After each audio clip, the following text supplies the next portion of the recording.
Hello guys, welcome back to my channel. This is Diogongwa. As always, pardon me, please. Welcome back to my channel. This is episode 2 of our book review. Yes, your girl has been reading. We have been reading. We have been learning. We have been gathering knowledge, flipping the pages of books. And today, I am back with another masterpiece. As you guys know, the books I bring to this channel are life-changing books, phenomenal books.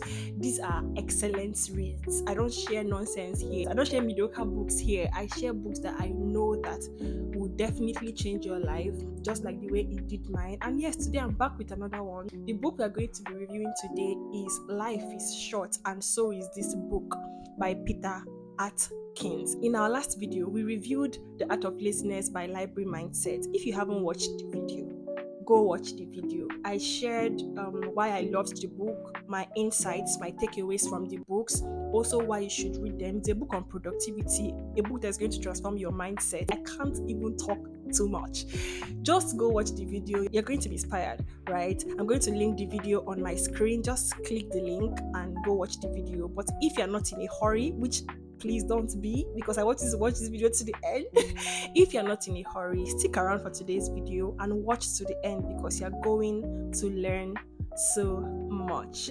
Without much further ado, let us get into the video. Don't forget to like, comment, subscribe if you haven't subscribed. Like I always say, by being a subscriber on this channel, your life is not going to remain the same. There is going to be a positive change for you. Best believe it's going to happen if you stay on this channel. So like, comment, click the subscribe button and do all the good stuff.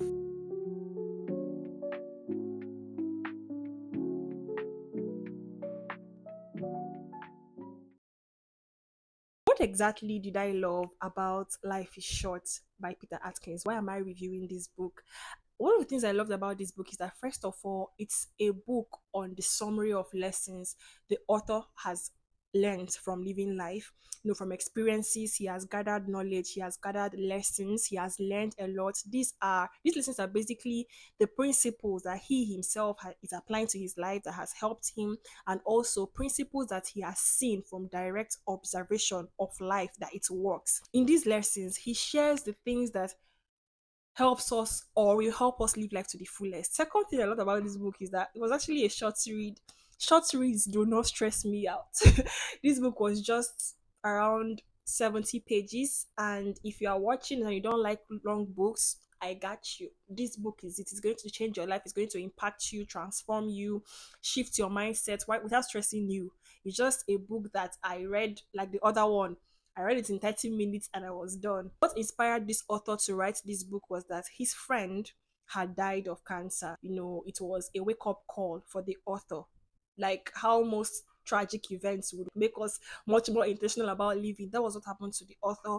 He began to, really understand the importance of time. He began to see that we don't really have time in this world. So why will you spend that little time you have wasting it on things that will not help you in the long run? So that was part of what kickstarted his journey towards becoming intentional about living life. And in this book, he shares the things that he thinks that matters. There is something to learn for everyone. I learned something. I know you are going to learn something. The first takeaway for me in this book, the first thing I'm going to be talking about that impacted me, that touched me, was when he talked about caring for ourselves and caring for others. Caring for ourselves, which means living healthy, eating good foods, moving our body. Our bodies were not created for junk foods. Our bodies were not created for them to be stagnant, for us to be lying on the bed throughout the day without moving our bodies. Our bodies were not created for sedentary lifestyles. Our bodies were created to be nourished, to be moved, to be loved.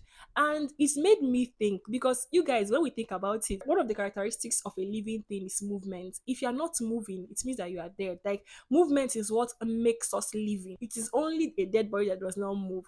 So it is important that every day, this thing that makes up our essence, we have to be doing it. We have to be exercising. We have to be moving our bodies. The author said that whenever he's reading a book, he's in his sitting room, he'll be riding his bicycle. Like while he's reading, he's riding his bicycle. I don't know how he does that. Please don't ask me.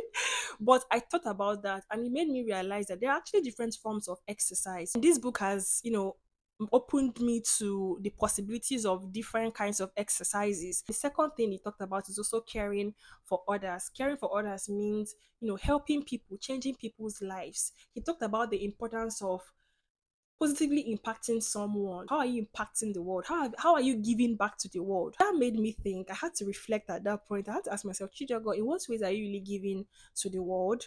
And then I thought about my channel. One of the things I hope to do here on this channel is to inspire people in one way or the other. I don't know, but it is my hope that anybody that watches this channel learns something that betters their lives, learns something that makes them better people. They just gain something one way or the other on this channel. He said that helping people, impacting people's lives doesn't have to be a big thing. You can impact people in little ways, as little as being kind to the next person, lending someone a helping hand, making someone laugh. When you make someone laugh, someone that's having a bad day, they are having the worst, like, day of their life, you can make them laugh, and that is you helping people, being a listening ear in just any little way. You can impact the world and give back to the world. You can serve the world. And yeah, that made me think about that.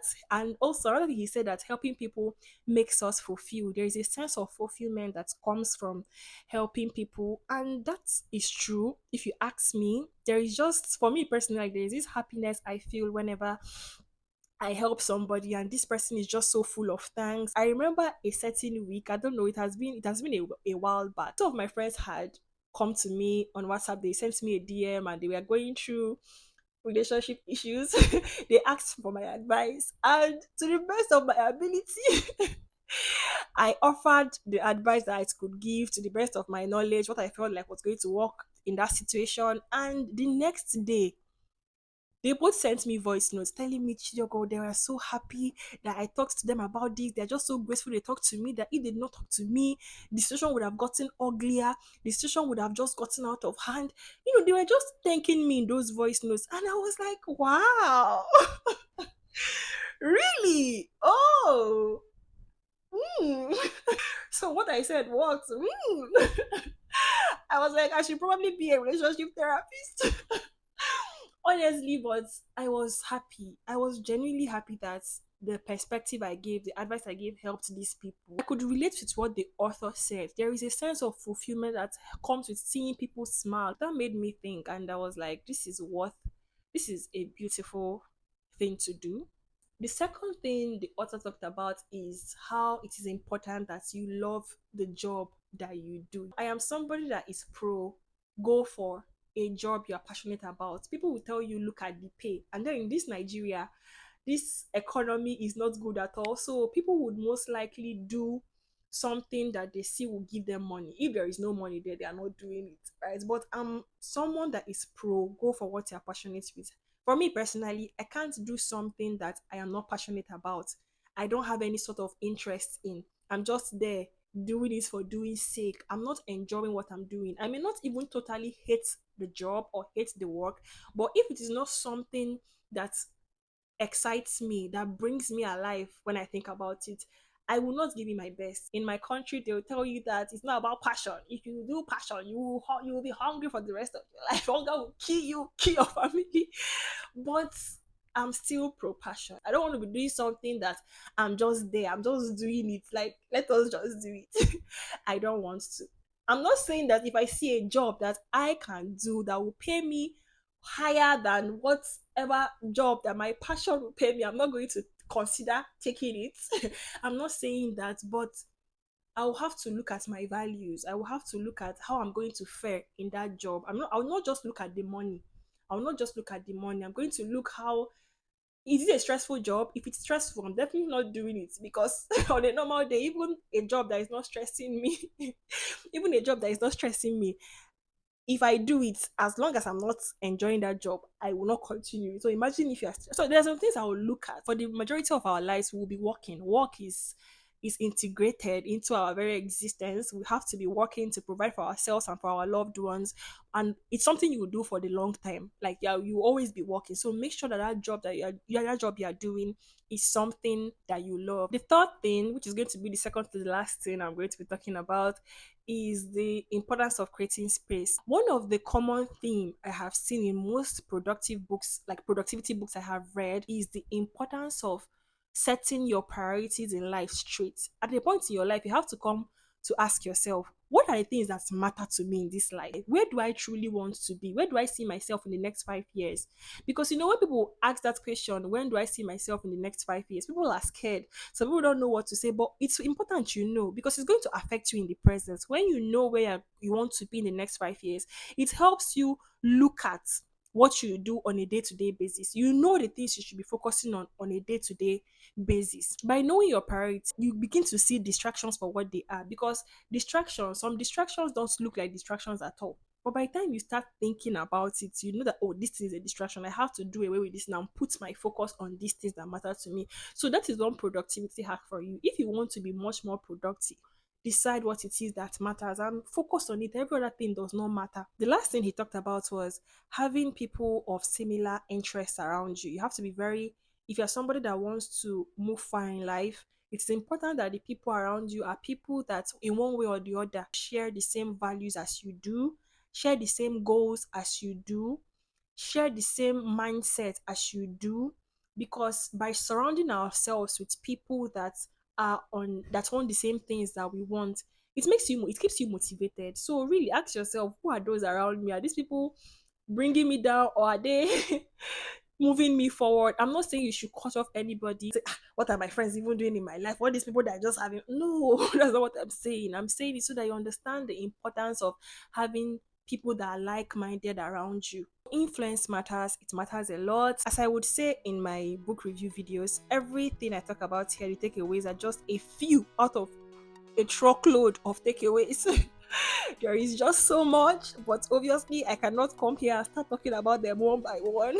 The ones I talk about in these videos are just the ones I feel like are necessary to be talked about.